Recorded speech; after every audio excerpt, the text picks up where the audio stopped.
I'm here at 16 in the kitchen at the Trump Hotel with one of the greatest, most famous golfers in the entire world, Greg Norman. It's a pleasure to be here, my man. Good to see you. Now, you know, everyone knows you as being one of the best golfers in the world, but you also are known for having some of the best wines and Wagyu beef in the country, in the world, Australia.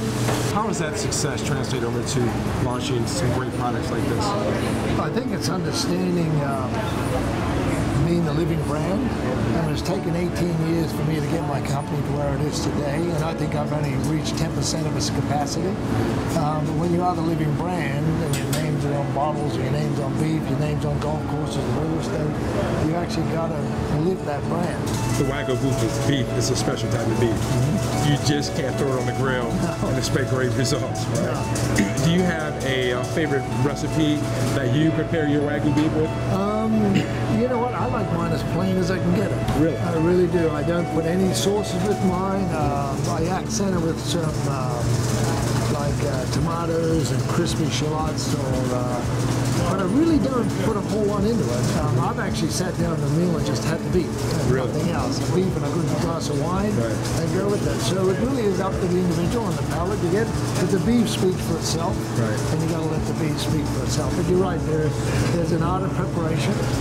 You can't just throw a Wagyu on the grill because the marbling content's so high, it'll ignite, right. And it'll charbroil the outside and completely lose the flavor. So there's an art to cooking it. Now, do you have a favorite beef and wine pairing?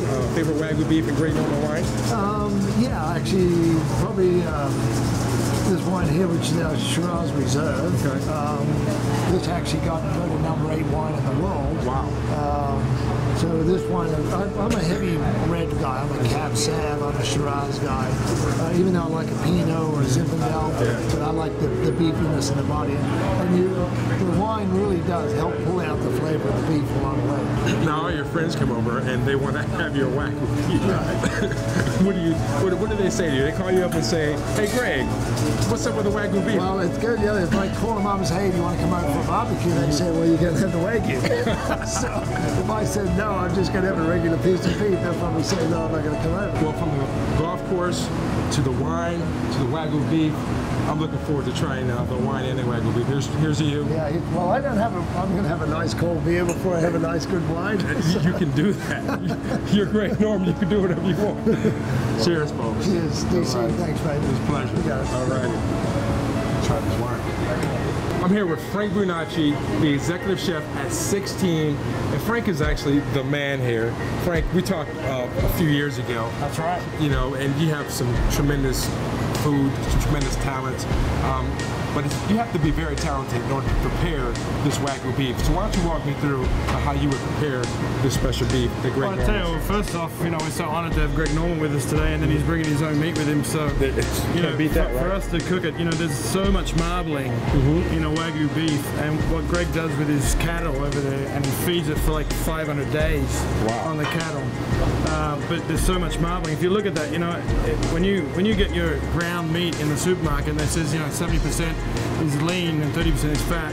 If you look at that, there's almost 30%, but this is a primal cut. Wow. So the marbling is going to make it so tender. And what we do is actually we cook it in water at 60 degrees just to warm it up and bring it to room temperature and to kind of break through the enzymes of the fat.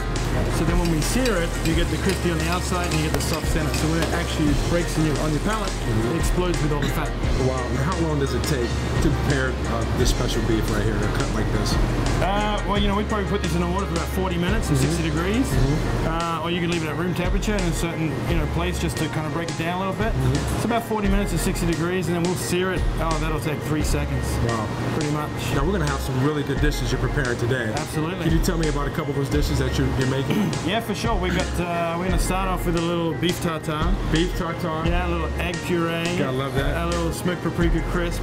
Our second dish is going to be the soup. It's a corn soup with a chive puree. Then after that, we're going to have the what? What are we going to have? Come on, you Aussie. What are you going to do? We're going to do the corn soup. It's going to have the signature Wagyu brisket. There you go. And we cook it for like that. Actually, we cook at 63 degrees for 2 days. It's like 70 hours that we actually put it in the oven. Wow. And we break it down and we make a bologna out of it. Oh, wow. So that is going to be the... But this isn't the bologna you buy in the supermarket. This is... No, this is, it's, well, you know, it's a little bit it's more... my bologna. Okay, I hear you. I got you. Cool. Wow. You're going to edit this so I can say bologna pony here. Believe me, we can edit anything. Depends how nice you are to Just me. don't edit that in the... The next course we're doing is the braised tri-tip, which is a really good cut of meat, you know, and it's the first time I ever used it, and I think I'm dumbfounded by how great it is. Wow. Again, a lot of fat in there, a lot of marbling going through it, and in comparison to the short rib, it has the same texture, and you braise it a little bit, but the flavor and the, you know, there's hardly any wastage to the whole meat, so it's a really good package when you're actually presenting that, because you don't lose any of its fat. So basically, we're not leaving here hungry tonight, right? You're not leaving here hungry, or thirsty for that matter. Well, I can't wait to try it. Hey man, it's as a pleasure always. My man Frank Grunacci here at 16. Let's get this done, buddy. Absolutely. All right. Bon appetit. I'm here with Scott Hansen from the Meat and Livestock Australia. Tell me what the Meat and Livestock Australia is about. DC, we're a marketing agency, an association that we're based here in the United States. We have offices around the globe, though.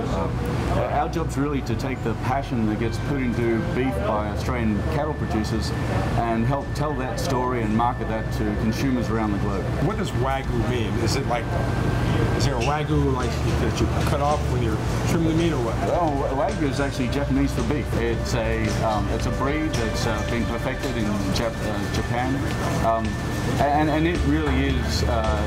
It's a champagne of the beef industry. Wow. It's the top shelf product that you can serve to customers, and it's a surefire way to win over friends and family dinner parties. There you have it, folks.